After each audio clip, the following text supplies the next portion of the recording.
وارسنال حاميه شويه، حاسس ان الماتش ده يخلص 3-0. 3-0 بس. الماتش هيبقى صعب قوي. تبقى تشوف، انا بقول ماتش الماتش 3-0. هيبقى صعب قوي على ارسنال، وخاصه لينو يا جدعان ما بيتألقش غير قدام فرقتين. ارسنال عشان فرقته القديمه، ومانشستر يونايتد ده هو مخصم معانا كده عادي، فاهم؟ هو الماتشين دول هو اللي بيسيطروا الموسم كله. هو كيكا حارس جامد بس ما بيعرفش يلعب برجله، بس هو حارس جامد.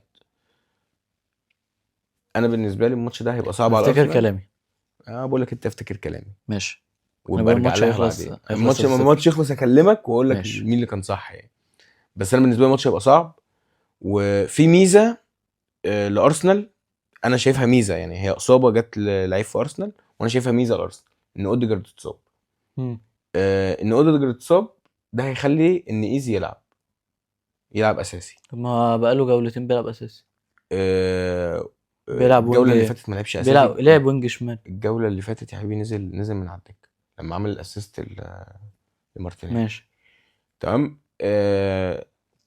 بصراحه يعني انا شايف ان ارسنال ممكن تكسب الماتش ده بصعوبه 2-1 او 1-0. ماشي، انا بقول هتكسب عادي بكل سهوله.